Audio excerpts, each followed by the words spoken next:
Good evening, everybody. Welcome to the February 13, 2025 meeting of the Edit Committee. For those who don't know me, I'm Jonathan Trop. I'm chairing the committee and pleased to welcome you. I call the meeting to order at 7:33 p.m. and would invite everybody to please join me in reciting the Pledge of Allegiance. I pledge Pledge allegiance to the allegiance flag to of the the flag United of the States of United States America of America, and to the republic the for which it republic which stands, stands one one nation, nation, under God, God, indivisible, with indivisible, liberty and liberty and justice for justice all. for all. Uh, So, as is my wont, I'll just recite the roll for the people who might be watching.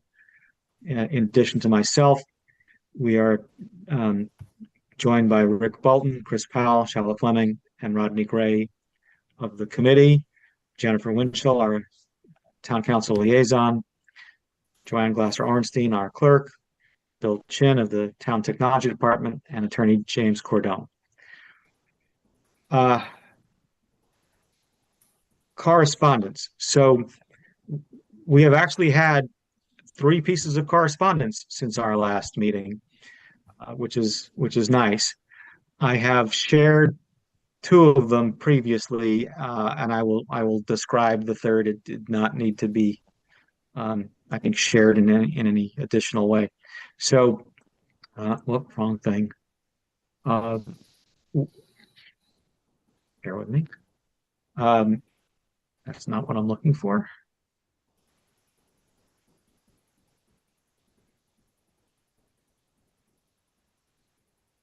Okay, sorry.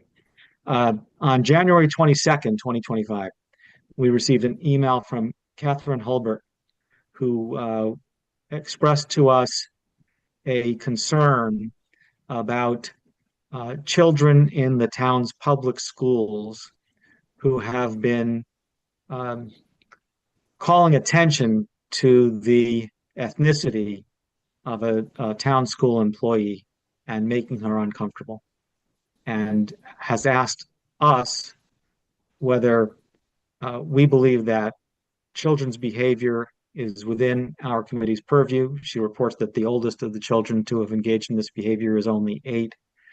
And if they do fall within our purview, do we already present the kids with a workshop or presentation on tolerance or good manners? The one email that I did not previously share is in the context of that email. I had replied and said that we would take up a discussion of her email tonight.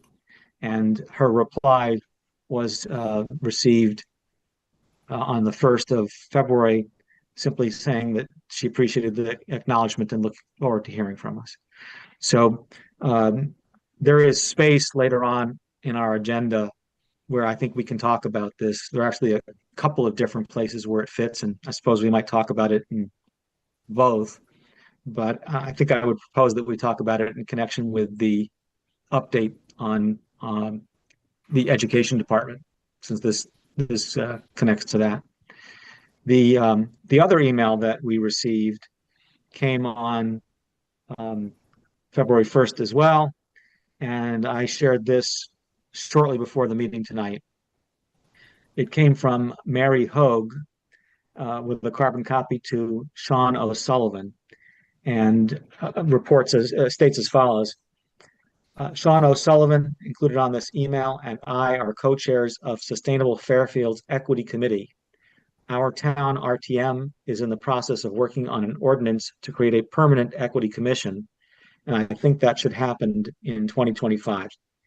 I have been so impressed with the work you do and would like to share what we do and hope to do in 2025.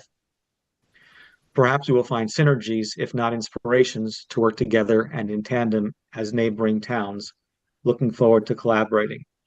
I think that our agenda under new business permits an opportunity to discuss this, and I suggest that we do that.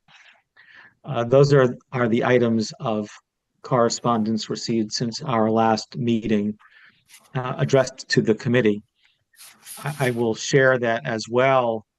The Trumbull Historical Society had shared with Shala and myself a the fact that they were going to be holding a program hosting a descendant of Harriet Tubman and allowing her to talk about her her book, her work on her ancestor.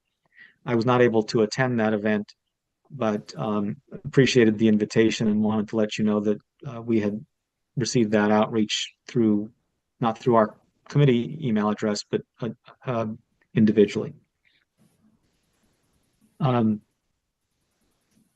Public comment. Bill, sorry I pull you back. If you wouldn't mind seeing if we've got anybody out there who would like to talk to us. Sure. If there are any members of the public that would like to make a comment, please press the raise hand button at the bottom of your screen or *9 if you're on the phone.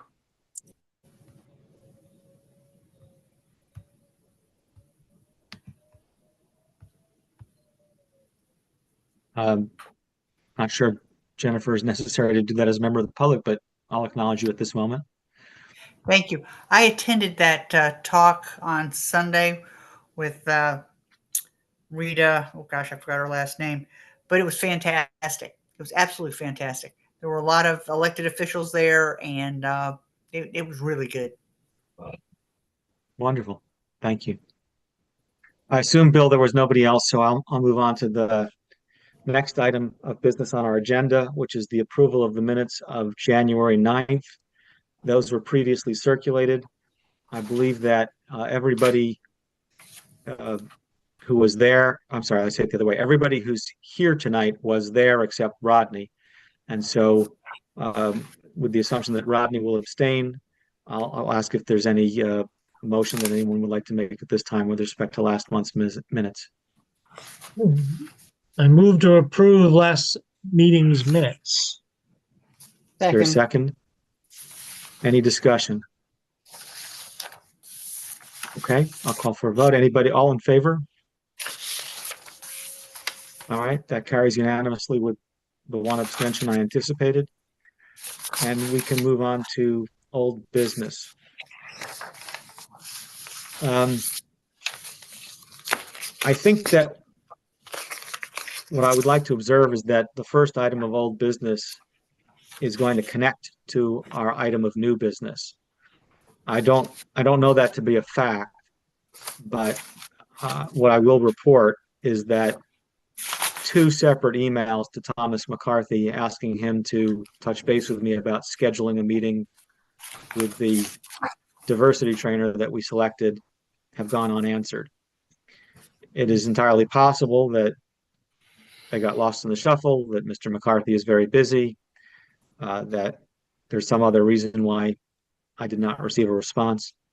But I have a concern that the change in climate, political climate and otherwise, may have put some sand in the gears. And so that's the report. I do think that we should come back and talk about this under new business, but I'm happy to invite any discussion specifically focused on this now.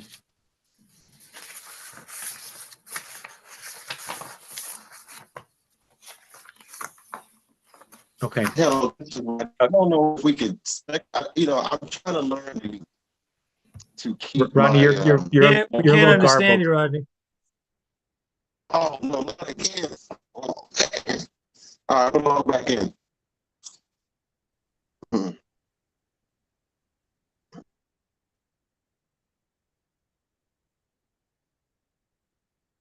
Mr. Chairman, what if I may interject while Rodney's getting, Mr. Gray is getting set? Yeah, I'm not sure if he's going to drop out and come back in again. But... Sorry? Is that better? I'll turn the camera on. A little bit better. Bad? Yeah, I think it's a little better. I just turned the camera on. Okay, well, I'll give it a shot. Can't speculate, right? We got to get an answer from him. Yeah. Well, fair enough. Thank you, Jim. If I'm counsel here, but I know I've had an opportunity to work with Mr. McCarthy quite a bit, and That's not an uncommon situation, Mr. Trop. He's, putting out the fire that's burning closest. So I'll reach out to him also. I'm sure you will get a response. I don't think there's anything more to it than that. Okay. Well, that would be certainly most welcome. Sure. I do think that in a variety of respects, we're facing some headwinds these days. And I don't mean to leap to conclusions, but I also don't mean to sugarcoat bad news. And so the fact that two different emails were entirely ignored was a little troubling to me, but I'd be very glad to hear that it was simply that there were pressing matters. Moving on to what may be better news, our program for March 24th remains on schedule. We've begun publicity for that. It's now on our Facebook page. The library is promoting it and has made a registration link available. And I would encourage all of you to register and to spread the word that people can register for that. The event is March 24th at 6 p.m. at the Trumbull Library. I will jump ahead on the agenda to connect two points. I'm sad to report, disappointed to report, that the Trumbull Times is no longer publishing the community events calendar, and so will not be publicizing this event. That just means that we have to get the word out other ways, but I wanted to let you know that this is not going to appear in the Trumbull Times. Before I move on to the next item, I'll invite any discussion on this. And I guess I still haven't cracked the book, but I do have it. I bought it, I own it. There are 26 essays in it, I understand. And I wonder whether we might want to identify particular essays that we want to encourage people to read as a means of having a common basis for discussion, as opposed to leaving it to everybody to try to get through the entire book, as much as I hope everybody will. I suppose one way to address that problem is to say absolutely nothing and have hope that people will have at least read in order and go through 1, 2, and 3. I don't know who wrote those essays and what their stories are, but at the very least, that would provide some common basis for discussion. But I'll stop rambling and invite people to talk about either that suggestion or anything else about this event.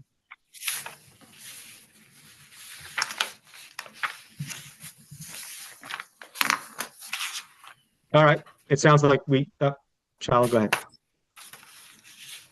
Thank you. I was just going to say, I feel like in each of the previous book clubs, folks have maybe not gotten through the entire book, but are still able to engage, in the discussion and conversation.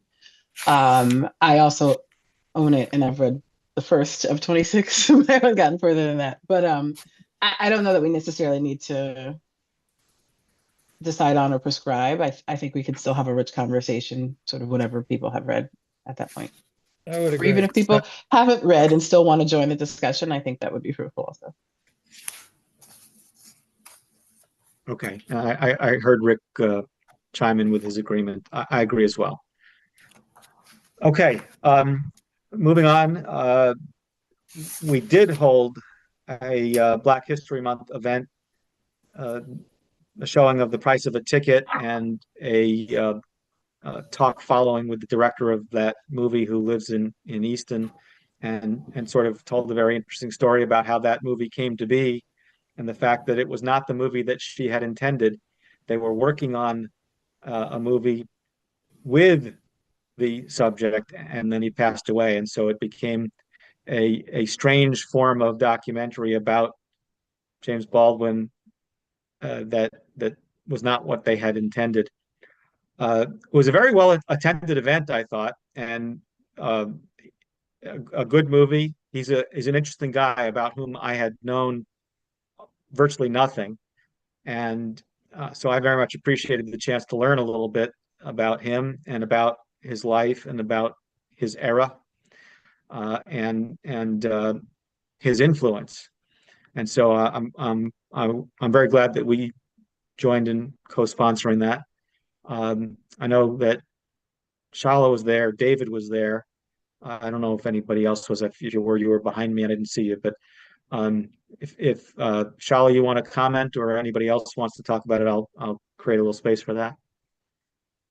Thank you. Yes, I thought it was an excellent event. I was also pleased with the turnout, and found it, yeah, just very moving and very timely. And so much of James Baldwin's work and his words are still entirely relevant as we sit here in 2025. So I thought it was great, and appreciate Kathleen kind of finding that opportunity and allowing us to be a part of that. I want to specifically just talk about the turnout and specifically highlight the importance of our committee sharing out the message, because a number of people who were in attendance are people who said to me, "Thank you so much for sharing this. I'm coming." And so as we move ahead with any number of events, whether it's book club or others like this, I just want to emphasize the importance of, one, members of this committee being there to the extent possible, and also the importance of each of us amplifying the advertisement, so to speak, because you never know who in your circle will see it and will decide to attend.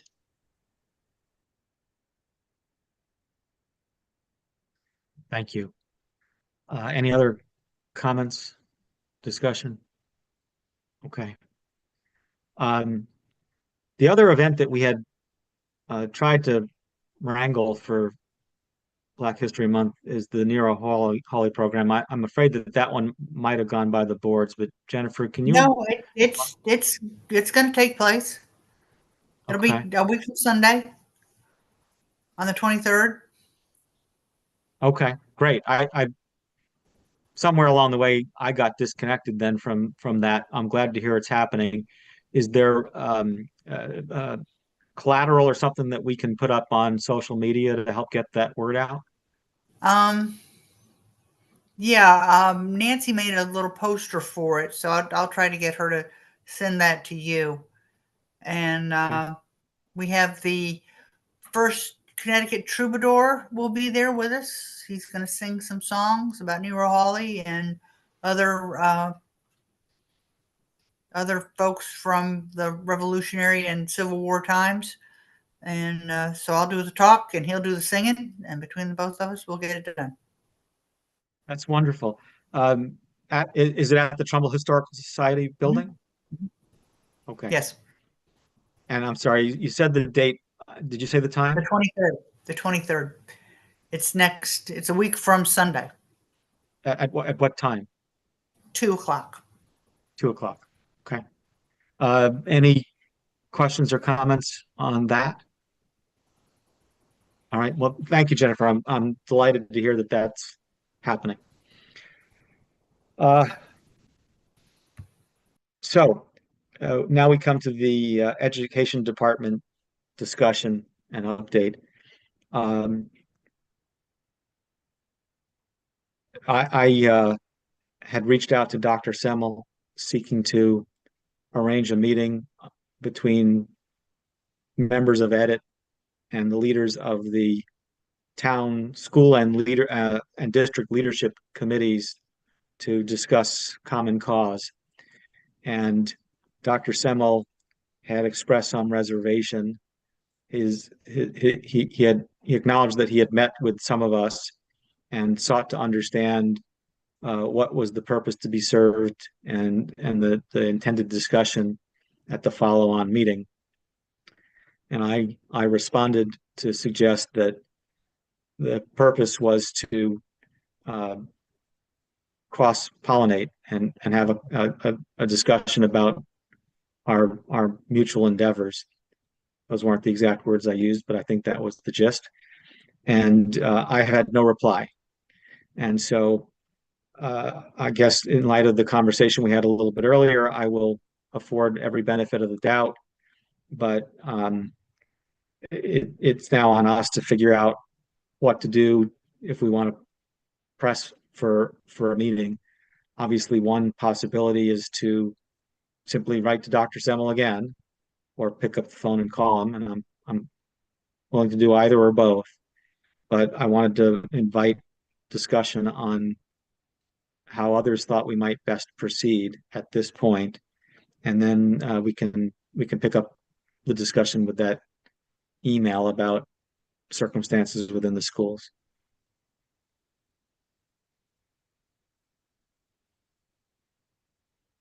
Um, I would offer that the email about the circumstances in the schools,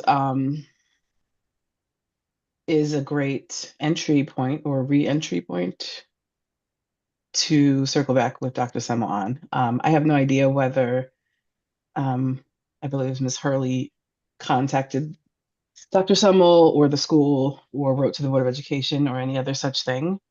But we got communication from this person about this concern. And so I think it's important for us to follow up, and to Rodney's point earlier, if it's a no, then tell us it's a no, but don't just not answer. So for me, I think we need to continue to follow up, either to the point where we are able to engage, or we're told no, and that's fine. And I believe the email that we received is a nice way to connect, I guess, to our request and to our desire to be able to collaborate more. Okay. I'm happy to switch gears and talk about that email a little bit, but any other thoughts or comments on the broader picture? Can you guys hear me okay? I'm scared Yes. to talk. Okay. All right. Can you repeat again, what was the reservations again? He just said that because he met with us before, why should we meet with him? Why should he meet with us again? Was that the gist of it? That was the gist. He had met directly with representatives of EDIT and was trying to understand, or at least his email indicated that he wanted answers to the questions of what was the purpose of the additional meeting, and what was it that we intended the agenda to be. Okay. And that was that, and your response clarified that, you said? My response was to the effect that we were looking to find ways to share ideas, cross-pollinate, and we wanted to. I can try to find the specific email and avoid perhaps badly mischaracterizing it. Okay. So I said that we sought the meeting for the purposes of further introduction and cross-pollination. Okay. Yeah, I think that if you want to tie into the email that we received, then we can go into that if that's what the committee wants to do, and kind of come up with the next steps. Okay. I understand from Bill that the author of that email has raised her hand and is asking to address us. We're obviously past the moment of public comment, but if anybody would like to invite her to participate in our meeting at this point, I'm happy to entertain that motion. I make a motion to allow Ms. Holbert to speak. Second. Any discussion? All in favor? All right, I saw Rodney's hand for a second. There we go. You could have just said you're in favor. Bill, would you please invite Ms. Holbert in? Hear me? Yes, we Yes. can. Great. I'd like to ask you in accordance with our practices to state your name and address, and then And you're I- welcome to make a comment. Sure, and I will try to make the video work. This is a new laptop I'm working on and I'm all thumbs. I'm Catherine Hulbert. My husband is Lou Pham. What was the other, else did you ask? Your address, ma'am. 7 Histon Road, Trumbull. Thank you. So we're happy to hear from you. I again want to express my thanks for the group to consider my relative's request that the manners of the children be, wow, I can't think of the right word for it. But she did tell me not to add more information at this time, just to thank you. And she said, if you say something that's not correct, I should correct you. But everything you said is right on. Okay. Thank Do you. we know, do we know, do we know if the school has addressed this? She has not addressed the school about this issue. Has addressed the school about other issues, so she's hesitant to bring this up by herself. She would kind of like to have a group of people behind her, I think.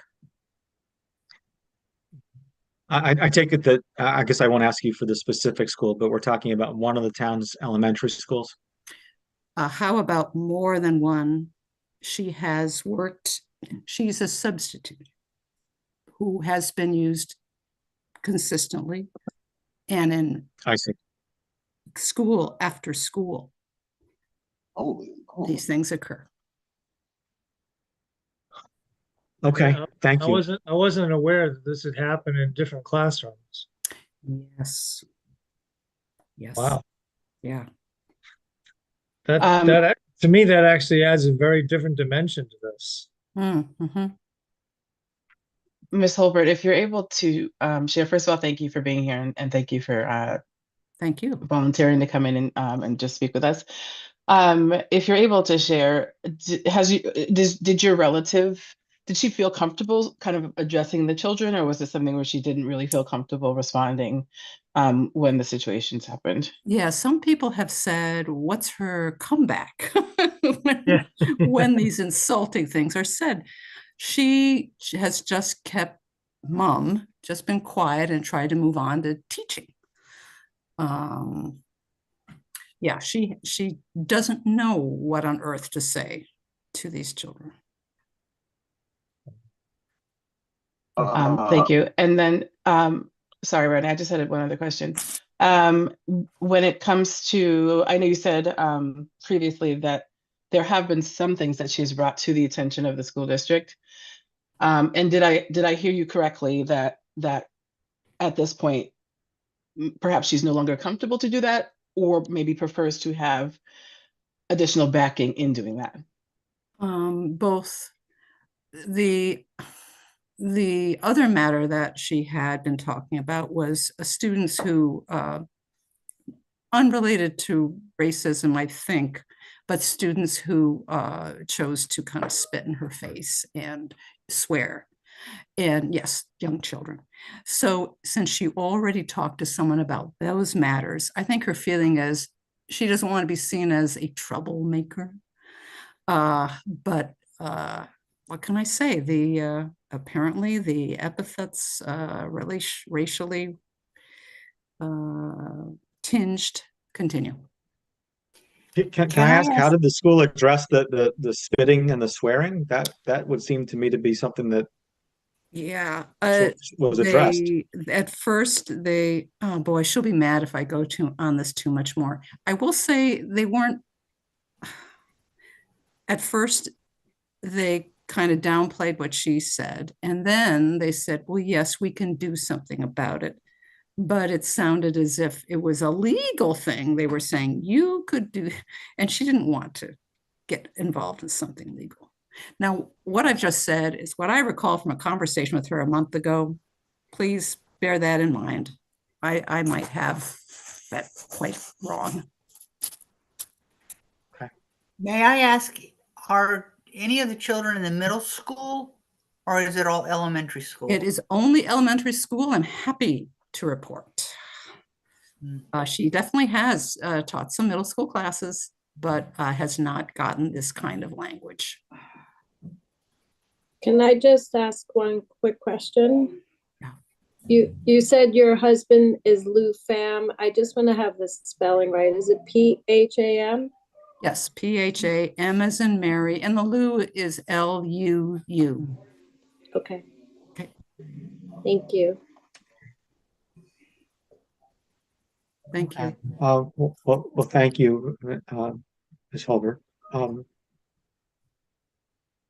From my perspective, and I just speak personally at this point, at some level, the answer to the first of the questions that you asked us, are children's behaviors within our committee's purview?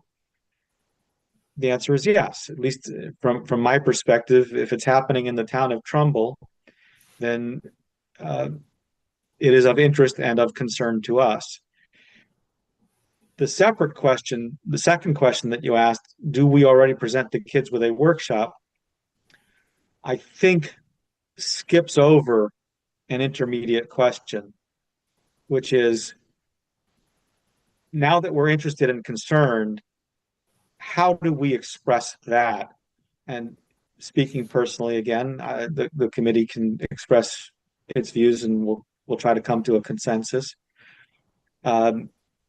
We're not going to go into the schools. We're certainly not going to go into the schools without the school's participation.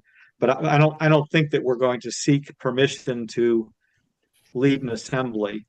I think rather, as we were discussing earlier in connection with the broader issue, we should be engaging with the school system, with Dr. Semmel, calling this to his attention and engaging in a dialogue with him about how the schools will address this problem by providing appropriate guidance in perhaps multiple ways.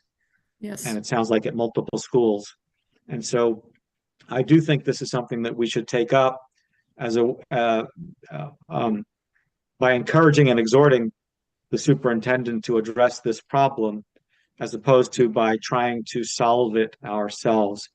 But Yes. I'll invite others on the committee to share their perspectives on this challenge. Shala? I agree that we absolutely need to engage with Dr. Semmel about this specifically, among other things. What I believe I heard Ms. Hulbert say is that in response to the spitting and cursing, it sounds like the solution was legal in some way. And it sounds like the family member was not interested in that, which I entirely understand. And if that is the only solution that's being provided, then when is the learning happening? And when is the change in behavior going to happen? It's not. And I can recall at least a couple of times in public, our previous, the invitations where folks came and spoke, so it wasn't open mic. I can't think of what we call them. Community forum. Yes, community forums where similar things were brought to attention, where someone was called the N-word on the bus. And there was a hesitation to address the school community, or felt like the school community didn't do, what was necessary. To me, it's actually like very dangerous and very problematic that there is a discomfort with speaking up when something like this happens. While it's problematic, I also understand, because that's the space we live in. As someone whose dissertation work was actually connected to racism in school communities, and the fact that there is a deep and ongoing hesitation to engage and call something racism is real, and it contributes to us continuing to sit in the space that we do.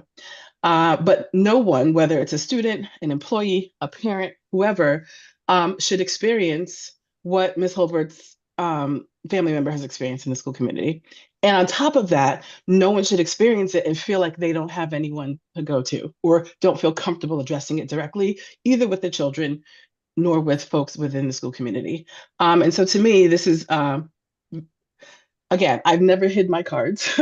I think that it is imperative that our committee collaborates with the school district. And this is a very concrete example that I believe we should leverage to further that engagement.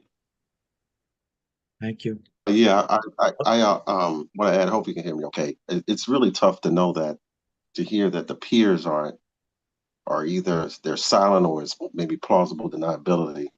I thought that the original meeting with Semmel kind of gauged on the disparities of people of color in the education system as teachers and faculty and staff, and the numbers were really just skewed. Now we hear another case of racism and it with the substitute teacher, what she's been experiencing in multiple schools. You put that on there as the second part of the agenda, and it's urgent. So we need to make this happen. I think it was Shala and I was supposed to be the two committee members to have that visit, and I think that's what we need to do. And it's also definitely ties into the diversity training that I know Mr. Cordone said he'll reach out to Mr. McCarthy, but that's urgent. So we need to, now we have some pressing issues that needs to be addressed with the superintendent and with Mr. McCarthy so we can get this diversity training going. It looks like we have the department head that truly needs it, and we need to get on board with sending out communications to the superintendent. It's urgent and consistent. I mean, every 2-3 days, hit them up. What's going on? So that's where I'm at. Thank you. Other comments?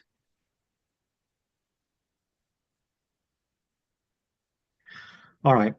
I'm not sure I'm on board yet with Rodney's suggestion of every 2 or 3 days, but I'm fully on board with forwarding the email. Let me ask Ms. Hulbert, do you object to that email as you sent it to us being shared with Dr. Semmel?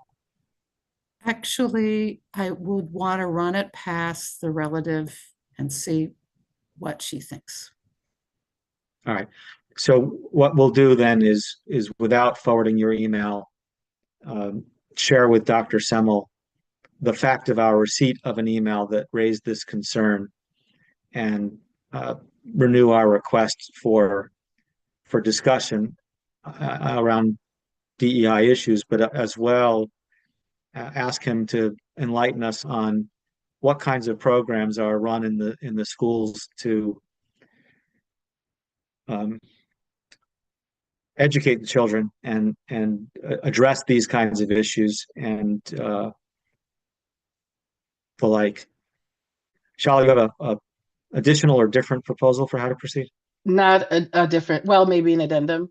I can understand, while I don't necessarily disagree with Rodney on the every 3 days, I can understand that may not be the approach that would necessarily work.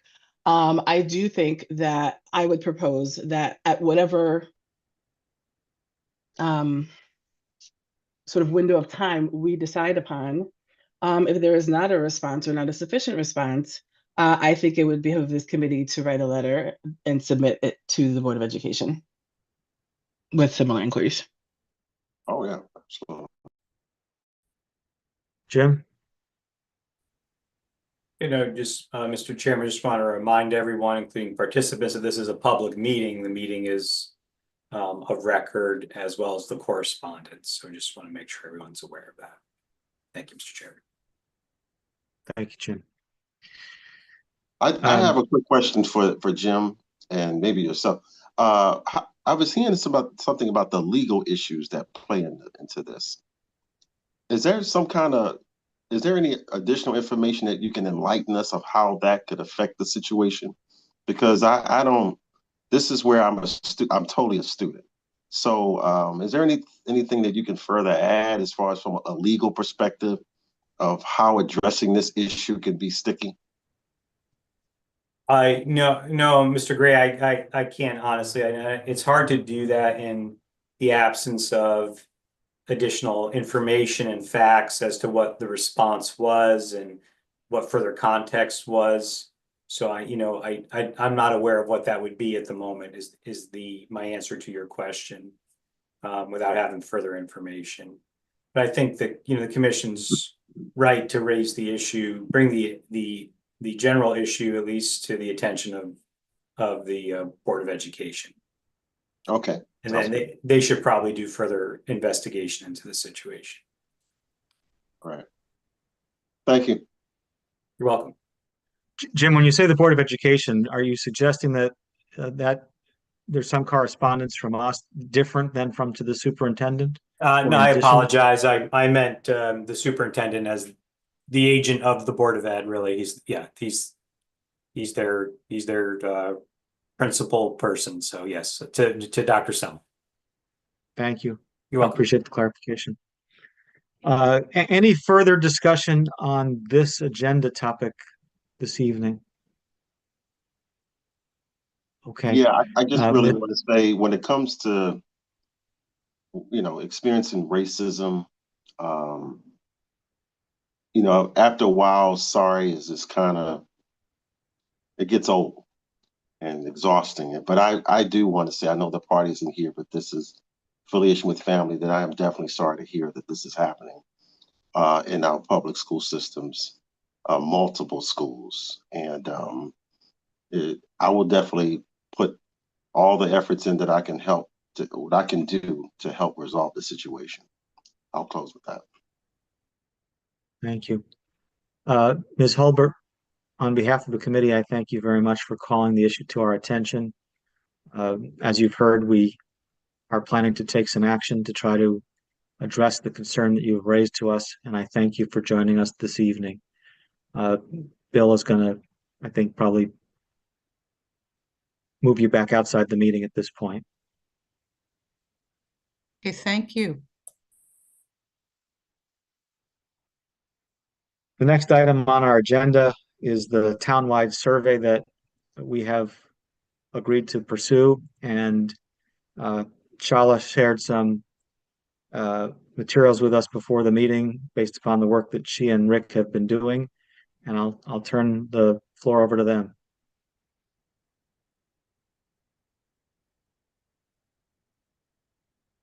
You want to start, Charlotte?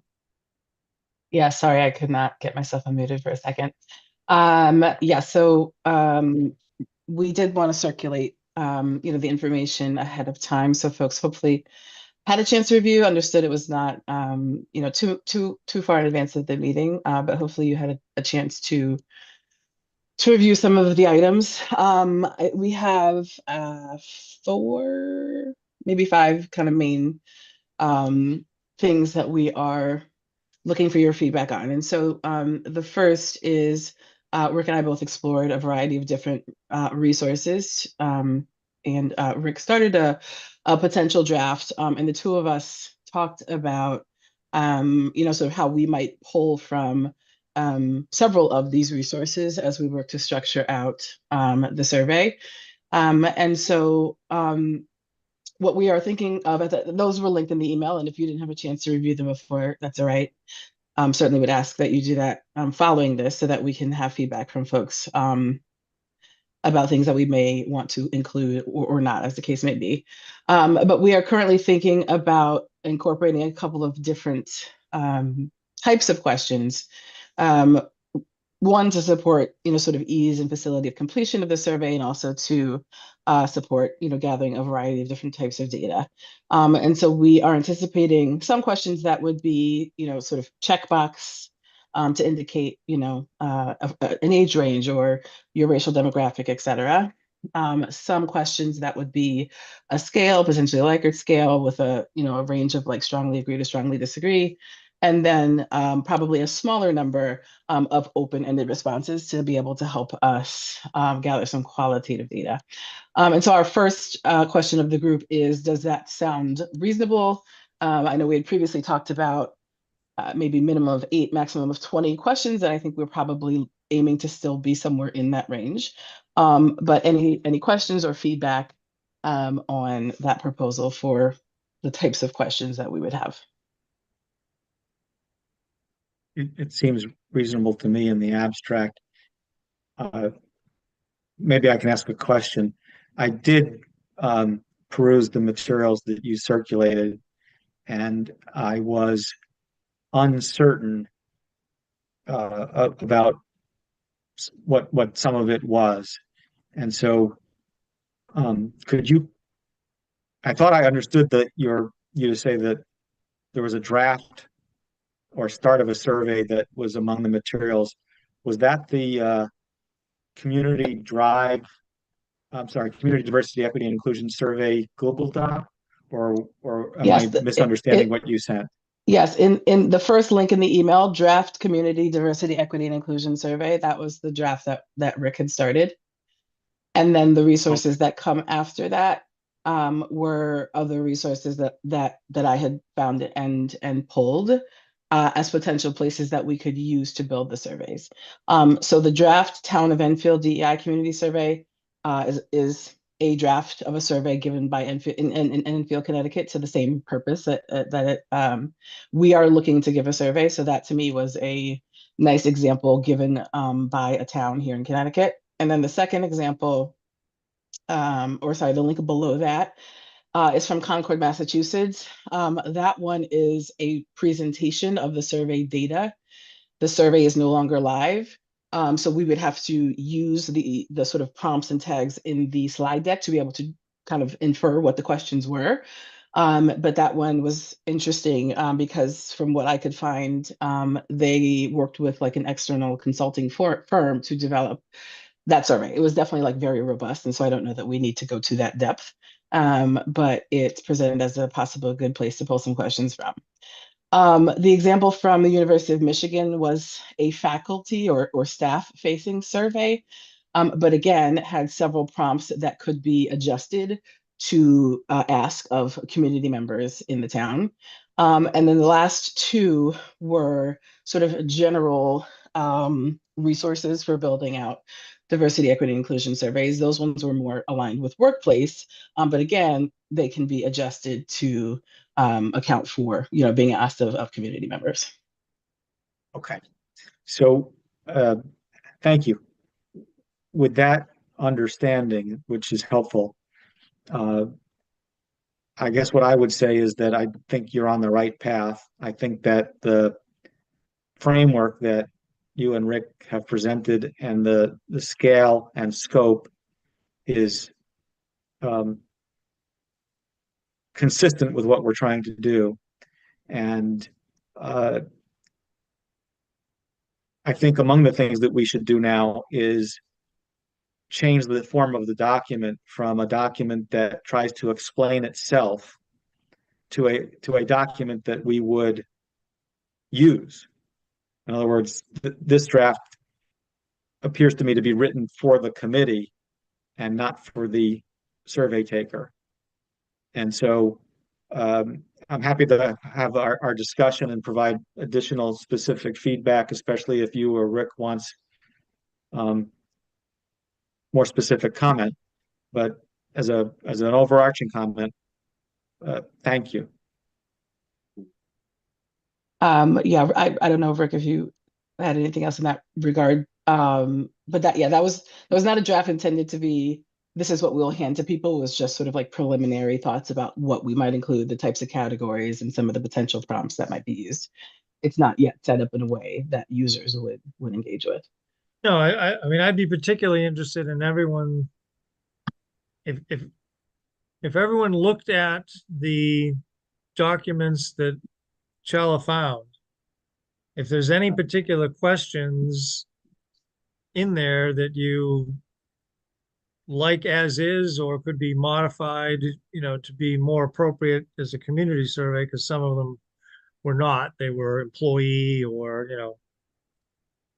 the intended person filling it out was not just a member of a community. If there's a few of those that you think, really want to see in our survey, then we would just grab those, blend it into, the document that I started. And I would think we were a long way towards something we could then, go through a final editing process and have something that we'd be in a position to, vote on, ratify, however we decide to create the final document. So I did not have the opportunity to study closely any of the other materials. Mhm. I did recognize that some of them were for a different audience or a different purpose and might be a little bit hard to adapt. But I didn't try to figure out whether there were pieces of them that we really wanted to try to pull into this. Mhm. We can try between now and next month all to participate in that effort. Yeah, and if everyone could, I'm very curious as to our timing on this, and I wanted to talk a little bit about that this evening. If everyone gets a chance to do that in the next 3 weeks and then, sends me the 2, 3, 4 questions that you think really should somehow make it into our survey, then I will try and synthesize all of that into, something that reads like, okay, this is at least our straw man of, what the survey would actually look like that we'd be delivering, to the public. If you can get that to me at least a week before the next meeting, then I'll have the document ready for our next meeting. Okay. So that, that was one. The other thing I did want to talk about, I'm not sure if it's the right time, but are we considering trying to put this in the field fairly soon? Because there's at least, and Cheryl and I discussed this yesterday when we met. I have the sense that if we did it soon, it would be like sending out a satisfaction survey on your local public utility right after you had a week-long power outage because of a natural disaster.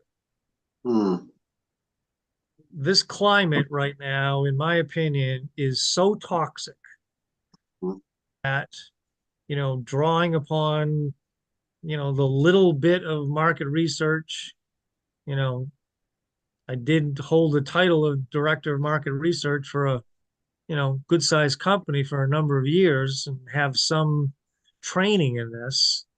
One of the cardinal rules is if you're trying to get an accurate read, do it in an environment that is as neutral as possible.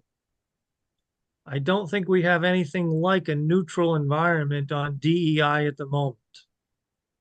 So I think we should at least think about the idea of, do we let some of what is going on hopefully calm down, or at least we sort of get acclimated to it so that what we see in the survey is not really a reaction to what people are, long-term views of what's happening in our community. I think we run the risk of people reacting to, the national climate at the moment. So I'll respond to your points in order. I think it's reasonable to ask that we all share suggestions with you within the next 3 weeks. Obviously, well, no promises as to what will actually happen, but let's aim for that. As far as when the survey is released, assuming it's released, I think that as an initial matter, we control the timing and there is no rush. So if there are reasons to wait, then we should wait. I'm a little bit concerned that what you're suggesting is like timing the market, and we could find that we released the survey into the equivalent of a recession. But at some point, I guess what I'm saying is we're going to have to proceed with this if we're going to proceed with it and acknowledge that the climate is the climate. But I don't think that we need to rush to release the survey in the first 100 days of an administration that is actively engaged in changing the circumstances on the ground in almost every possible way. Yeah, I mean, that's my thought too. I mean, there may be no good time to do this in the next, 4 years minus 2 weeks or 3 weeks. But it would seem that when we're going through this confirmation process of, Senate confirmed people, and so much of this is in the media at this point, I think we would be well advised not to put something like this out until at least we have the perception that we've at least reached some level of a plateau. Shala? Yeah, so Rick and I did talk a little bit about this, and I think like our primary sort of set of next steps, which is why we're asking for people to share what they would like to see included, is to develop a strong tool. So that we end up with a survey that is actually going to yield results that are helpful to the work of this committee. And I maybe I'm jumping the gun a little bit here because I don't know that we've ever talked about this, but I would envision that this is not a survey that we're giving once and then that's it. I think if we're building a strong tool, it's a survey that we should give every X number of years, as this committee continues to do our work. Because things change, people change, communities change.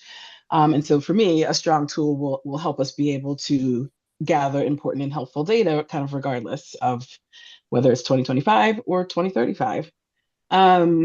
And I think, I guess the other thing I would say is that I think, yeah, the current climate is real and it's absolutely a factor. But I also think no matter when, like if we had given this survey 6 months ago, some people are going to choose to do it and they're going to give us information. Some people are going to choose not to, and then we don't get that information. But it's worth it to me to get whatever information we can. And so I don't think we need to rush. And I am sensitive to the current climate. And I also think that we're going to get useful and helpful data on the part of those who complete it.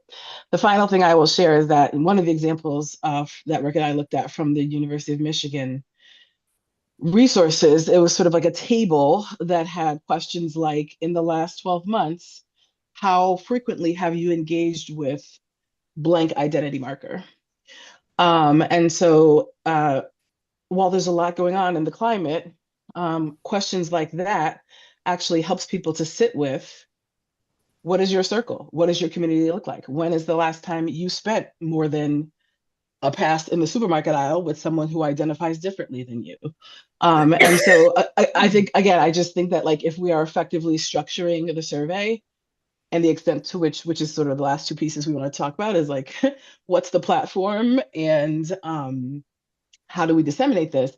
But as long as we have a strong tool, I believe it's going to help us get really important, relevant information, regardless of when we issue it. Thank you. I don't disagree with that.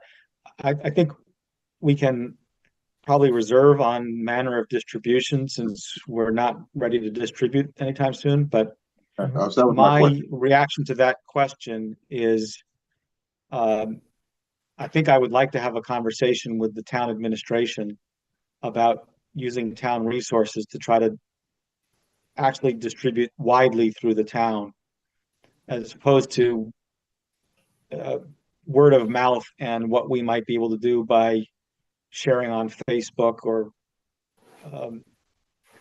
throwing the survey out into the ether. I'd like to push it out to the town and see if we can get the town behind the effort.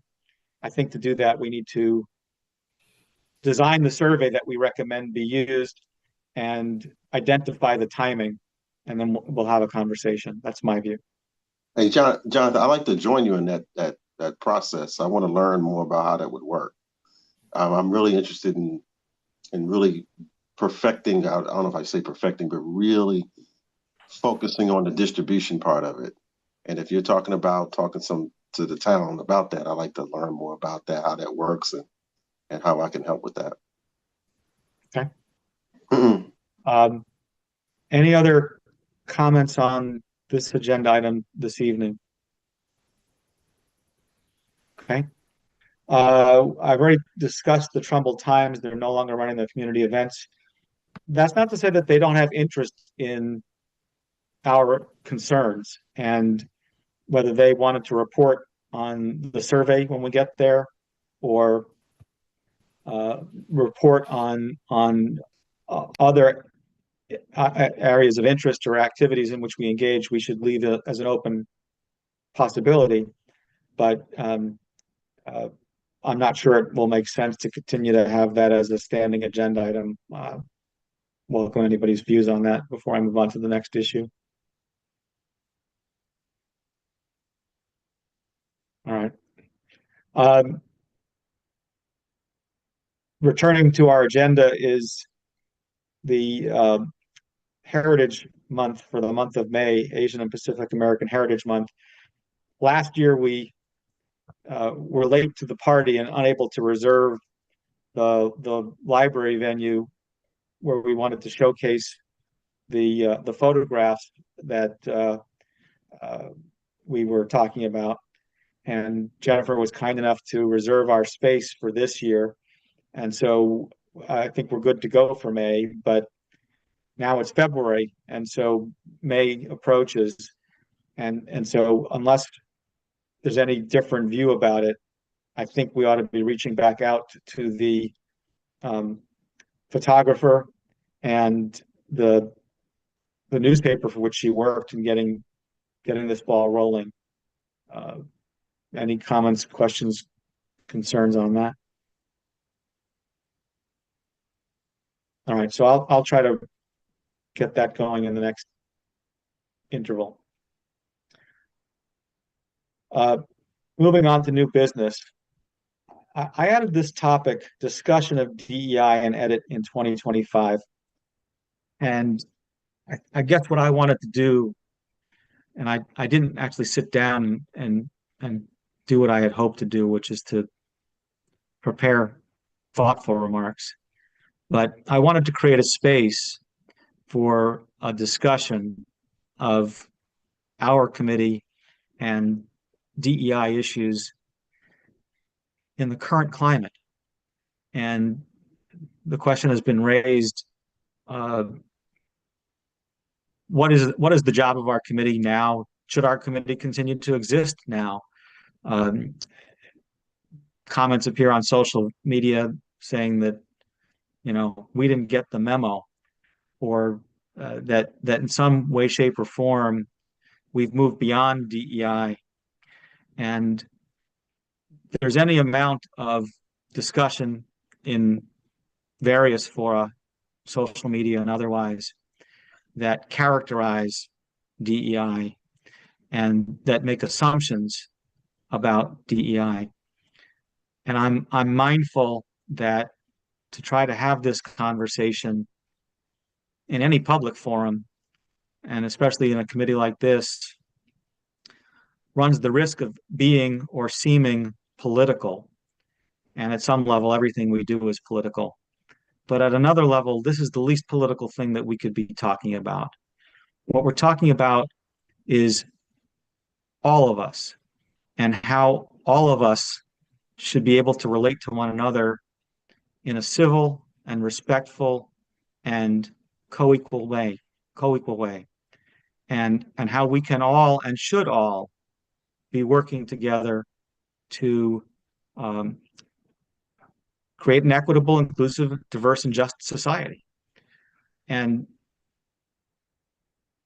I think it's important to make observations about some of the things that are happening in Washington and how they relate to us here in Trumbull, and to be candid about the limits of some of what's happening in Washington. When the administration says that illegal DEI activities shall stop, to the extent that there are any illegal DEI activities, they're not talking about us. what we are engaged in this committee is promoting an understanding of one another. We are not talking about hiring anybody. This committee doesn't hire anybody. To the extent that we're talking about hiring anybody, we're talking about making sure that the hiring process is fair and inclusive, not talking about any kind of a process that advantages anybody over anybody else on the basis of a personal characteristic. That's just not what this is. And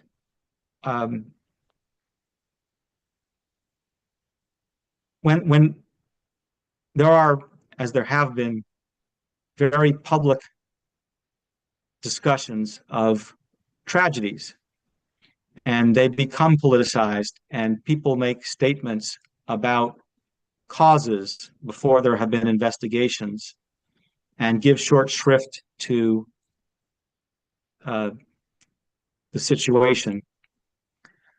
I think that creates room for discussion about how these things happen and what all of this means. And I'll try to be more concrete about that. People who are put in jobs are generally qualified to do the jobs. If they're not qualified, then there's a problem with the hiring process that does not relate to the characteristics of the person distinct from who that human being is. That you may have an incompetent person of any color, of any creed, of any religion, of any gender, who for one reason or another is in a job that they don't belong. But it is inappropriate to conclude that a person is unqualified because of a race, color, creed, gender, religion, etc. And I'm not aware of any circumstance in which anybody has ever said, we're not going to fill this position until we can find somebody of a particular characteristic. The way that these initiatives work is they say, let's make sure that we are searching wide and far and creating opportunity and inviting people to participate, not that we're going to exclude anybody because we want somebody else. And so the suggestion that any fire wasn't put out because people weren't hiring while they waited for a different kind of firefighter makes absolutely no sense to me. I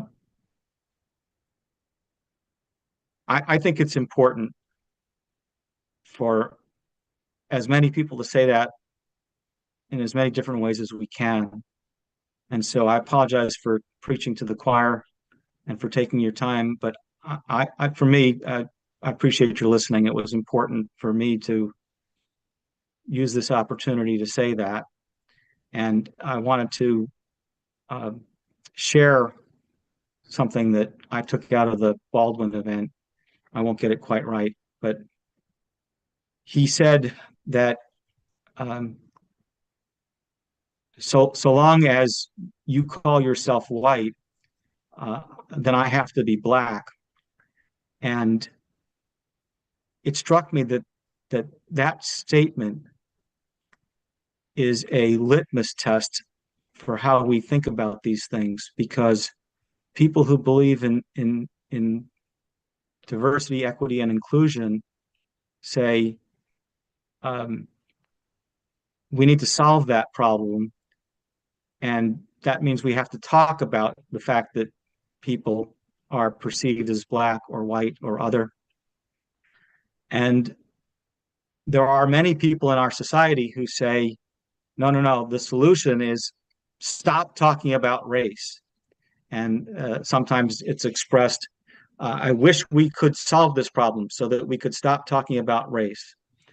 And the bottom line is that here in 2025, we haven't solved the problem.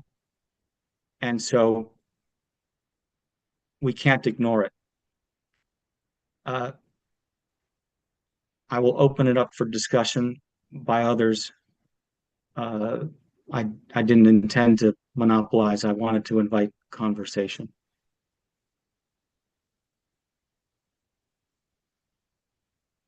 Jonathan, thank you for your words. The Baldwin quote you mentioned resonated for me quite a bit as well, because I think what people either fail to understand or intentionally disregard is just that, right? Like we have to have and talk about and engage around DEI because of the constructs of this country. And until we undo that, we're going to need to keep talking about it. So I would just add that I think that as we move through the next 4 years and beyond, the work does not go away. If anything, it becomes more important. And so, I hope that there is not ever a call for this committee to no longer function, because the work is essential and it's going to be ongoing. And I think it's important that we, as you have done here, Jonathan, but that we take it upon ourselves to support that message and these notions whenever possible. Anybody else? All right. As much as I wanted to create an opportunity for discussion, I certainly don't want to force anybody to, in this public forum, say anything that they don't want to. So, Well, I have a comment. I thought Rick might was going to go, but I will add that, that's why I went in. I got sworn in to commit to do this work. It's never racism is in full effect, man. And what you're saying, it was spot on. And basically, in my mind, you're speaking to the public. This is a recorded line. This is a recorded session. So people are listening. I tend to stay off social media because I don't need to be distracted. I don't need to be living in fear or, I'm going to go on my life because I know that as a Black man, I'm going to be dealing with this and it's not going to go away. So we're going to do the work. Roll up our sleeves. We go to the next agenda and we're going to keep going. So I made that oath. I said I would give 110%. I meant that. And this administration it just shows that this work is definitely needed. And there are companies out here that are rolling back. There are companies out here that are shutting down, and there's companies out there that are standing tall and saying, no, we're going to keep going. And we're going to keep going. So I believe in the mission of our committee to listen to all voices. And so I do look at social media and try to understand what people are saying across the spectrum. Rick? Yeah, the only thing that part of my concern is I want this committee to continue. I think we absolutely need to help our community move forward on this. I'm concerned that we have almost a branding problem at this point. I think if we think back a few years ago, DEI initiatives were mostly considered a very positive thing, that companies devoting resources, people getting involved in task force like this was all considered a fairly, positive thing. There may have been people that held, some views that were inconsistent, but there wasn't anybody putting up a big stink about DEI efforts. That's not where we are. So to attempt an analogy, when the word woke first came into, the lexicon, it was a positive thing. It was like people were using it for someone who was aware, right? That was understanding what was happening around them. And then it got corrupted to now it is essentially an insult. And we now are in the same situation, I think, with DEI, where I don't know whether it takes us just keeping the task force name, but what we do, we don't spend much time trying to broadcast that this is a DEI thing. Let's just do the thing. Do the positive information gathering, coaching, listening, whatever it is we do. But it bothers me tremendously that the term DEI has become toxic, because it shouldn't be. It should be, just as I think Jonathan very nicely articulated, it should be people coming together to try and move society forward in the right direction towards acceptance of all people, regardless of things that they had no control over because it was a function of their birth or close to it. Religion is not entirely a function of birth, just 99%.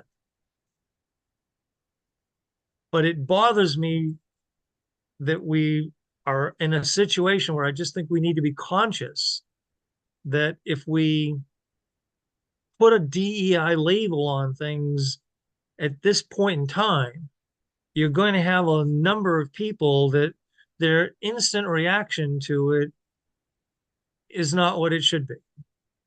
So I just would encourage us to let's continue to do the good work. But whatever we can do to minimize the negativity associated with what has become, a toxic situation would be to, I think, everyone's benefit. Thank you, Rick. I think we can think about it. My own gut reaction is that the way to accomplish that is to continue to work to associate DEI with things that we associate it with, and to try to have people recognize it for what it is, which is one of the reasons why I wanted to make the comments that I made about what DEI means. It does not mean that you're going to look for unqualified people. It means that you're going to create space for qualified people to find their way in a society where that's not always so easy. Right. All right. Unless there are any further comments, I'll invite a motion. I move to adjourn.